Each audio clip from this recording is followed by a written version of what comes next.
তো আমি আপনাদের সামনে সেই 7 শ্রেণীর গ্রুপটা আজকে বলবো। কিয়ামতের মাঠে যে সবটাই জান জ্বলে যাবে তা নয়, অনেক সান্ত্বনাদায়ক জিনিস আছে যেগুলোকে আপনাকে আমাকে গ্রহণ করে নিতে হবে।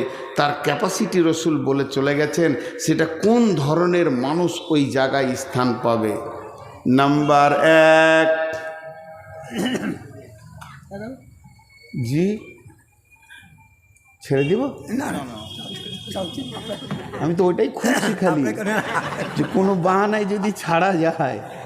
জি বাবজি, নাম্বার 1, ইমামুন আদিলুন। কথাটা ছোট কিন্তু কাজটা বিরাট বড়। ইমামুন আদিলুন, ন্যায় বিচার করনেওয়ালা।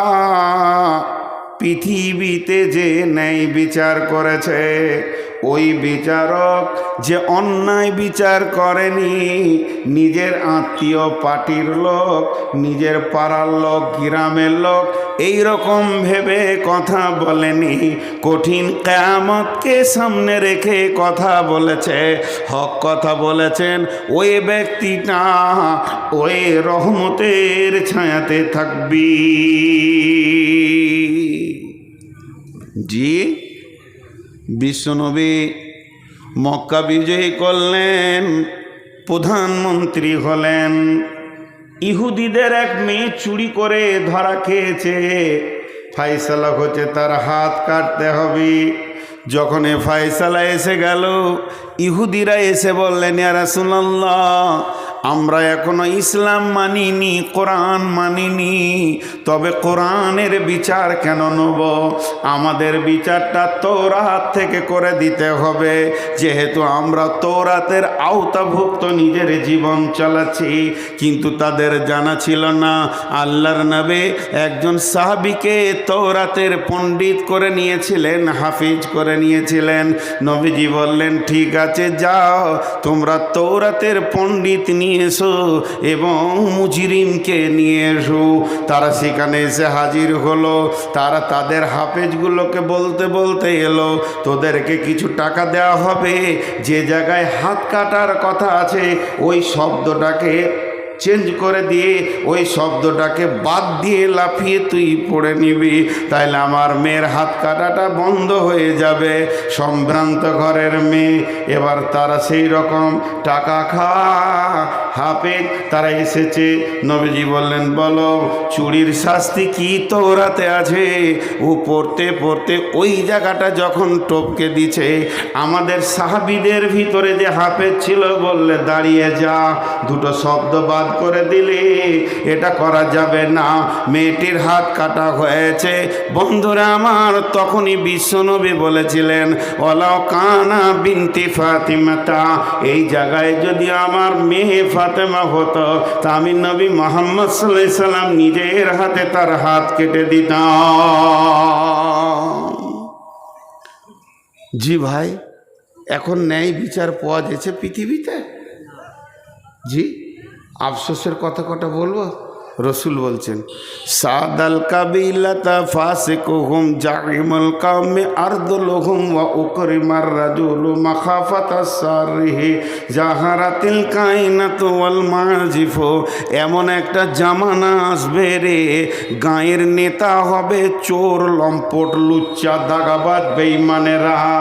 বিচার করবে কে? মাতাল, লুটেরা, সুদারু, জুয়ারি। আর গোটা দুনিয়াকে লুটে মেরে পঞ্চায়েতের মাল মেরে খেয়েছে, এরাই আবার গায়ের বিচারক হবে। চলছে কি চলছে না? এতগুলো লোক চুপ করে আছে, আমাকে ডাকছে, যান যান যান। ও বিচারকে ঘুম লাগছে, চোখ কচলছে। আপনি, আমি বলেছি ভাই আমি শেষ, আমি শেষ, দিনও শেষ, সময়ও শেষ, আমি হার নাই, আমি শেষ। তো জি, একটা জিনিস খেয়াল করেন যে আজকে বিচার কি চলছে। আল্লাহ রসুল আফসোস করেছেন একটা বিষয়ে, দুটি বিষয় আফসোস করলেন। তো সাহাবীরা বলছেন, রাসূলুল্লাহ আপনি আফসোস করছেন দেখতে পাবেন না তার জন্য? বলছি জি না, আমি দেখতে পাবো না এর জন্য আফসোস করিনি, আমার উম্মত দেখতে পাবে এর জন্য আফসোস করছি। গায়ের লেজের মতো তাদের কাছে চাবুক থাকবে, বিচার হবে, আদালত চলবে, প্রতিদিন কোর্ট চলবে, থানা চলবে, মার চলবে, চাবুক চলবে, জেলে ভরা হবে, সেলে দেওয়া হবে। কিন্তু আফসোসের কথা এটাই, দোষী ব্যক্তি গায়ে হাওয়া দিয়ে ঘুরবে আর নির্দোষী জেলে বসে বসে মার খাবি। চলছে না? কথা বলে না? আল্লাহ কি বললেন কোরআনে? ওয়ালা তাকরাবু মালাল ইয়াতীমি ইল্লা বিল্লাতী হিয়া আহসান হাত্তা ইয়াবলুগা শুদ্দাহু ওয়াউফুল কায়লা ওয়াল মিজানা লা নুকাল্লিফু নাফসান ইল্লা উসাহা ওয়া ইযা কুলতুম ফা'দিলু ওয়া ইযা কুলতুম ফা'দিলু ওয়া ইযা কুলতুম ফা'দিলু ওয়ালাউ কানা দা কুরবা। তুমি যখন বিচারে বসবে, সাক্ষী দেবে, তো ন্যায় কথা বলবে, যদিও তোমার নিকট আত্মীয় হয়। একটা ছেলে 4 চাকা গাড়িতে লাগিয়ে দিয়েছে মোটর সাইকেল, এইখানে উদাহরণ দিচ্ছি আপনাদের বরজুমলাতে, আর গাড়িটা আসছে কোথা থেকে? পাকুড় থেকে। সে গরিবের বাচ্চা বিচারাকে 400 টাকা দিয়ে বলেছে মালটা ঢেলে দিয়ে আজকে ঘুরে এসে খাবি, পেট তার চুঁ চুঁ করছে। আর যে টোটোওয়ালাদের অত্যাচার চলছে রোডে, আল্লাহ মাফ করো, এ যে করোনা ভাইরাসের থেকেও কঠিন ভাইরাস। 4 চাকা নিয়ে চলা যে কত কঠিন। আমি ড্রাইভারকে বলি টোটো দেখে সাবধান হবি, এলপি গাড়ি দেখে সাবধান হতে হবে না, তাদের ঠিক আছে, কিন্তু এদের কোনো ঠিক নাই। একটা প্যাসেঞ্জার দেখে নিয়েছে, ভ্রম করে ব্রেক করে দিলে, ওই বাড়ি থেকে আসছে, ও এইখান থেকে ব্রেক মেরে এমনি করছে, যাবে নাকি? তার মানে যে চেপে আছে সেই ইন্নালীলা পড়ছে, জানাজা পাবে না, এদের যা চরিত্র আর কি। তো ন্যায় বিচারের ব্যাপারে আমি আপনাদের সামনে যেটা বলছি, যে একটা গাড়িকে টোটোতে লাগিয়ে দিয়েছে, এলপি গাড়িতে। দোষ টোটোওয়ালার, অন্যায়ের, বেলাইনে ছিল, ওটা বড় গাড়ি একটু লেগেছে, তো এর একটা চাকা চলে গিয়েছে, ভেঙে গিয়েছে। এখন ওকে কলার ধরে নেমে মারছে, চলছে মার। ও মারতে মারতে ওর বন্ধু এসে বলছে, তাহলে আমিও অনেকদিন মাস্তানি দেখাইনি, তো চুলটা হিলিয়ে দিয়ে ও মারলে। এখন মানে বর্তমান যুবকদের একটা ভাইরাস, লম্বা চুল আর খালি মাথাটা এমনি করছে, আর হাতটা খালি এমনি করছে, হাতটা খালি এমনি করছে। আজকে টোটোতে এলাম 53 থেকে 54 বার খালি এইখানে আস্তে আস্তে হাতটা এমনি করছে। আমি, তুমি খুব কষ্টে আছো বলো, আজাব চলছে তোমার। হ্যাঁ, তো চুলের উপরে এবারে এই মার ধর করে ওকে করে দিলে। কিন্তু একদিন ন্যায় বিচার হবে।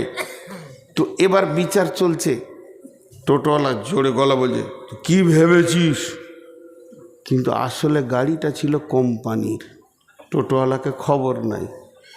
যখন ওর ড্রাইভারের নাক দিয়ে রক্ত আর রক্ত, ভিডিও কল করে দেখিয়েছে, কোম্পানির মাথা গরম। ওদের ইন্স্যুরেন্স করা থাকে 23 লক্ষ, 40 লক্ষ, 5 কোটি, 15 কোটি, 16 কোটি।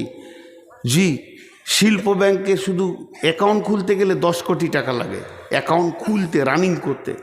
তো সেই রকম তারা বড় কোম্পানি, মনে রাগ হয়েছে, 4খানা কেস ঢুকেছে, মার লুট, মাল লুট, টাকা পয়সা লুট, মাল নষ্ট, 13 লক্ষ টাকার মাল ক্ষতি দিয়ে দিয়েছে, 4খানা কেস। একদম কলকাতায় মেরেছে, লালবাজারে। ওখান থেকে খবর আসছে লালগোলায়, আসামি তুলো। রাত 3টের সময় পুলিশ এসে টোটোওয়ালার ঘর ঘেরে টেনে বার করছে। কি হলো? বলে এতগুলা কেস আছে, চোর। ঠান্ডা, ঠান্ডা মানে ওর গোষ্ঠী পর্যন্ত ঠান্ডা। অঙ্ক করে 3 লাখ টাকার ঘর বাড়ি নাই, কিন্তু মাস্তানি করেছে। বহু ঘটনা এরকম ঘটেছে, চটপট করে তার গায়ে হাত দিতে যেন না।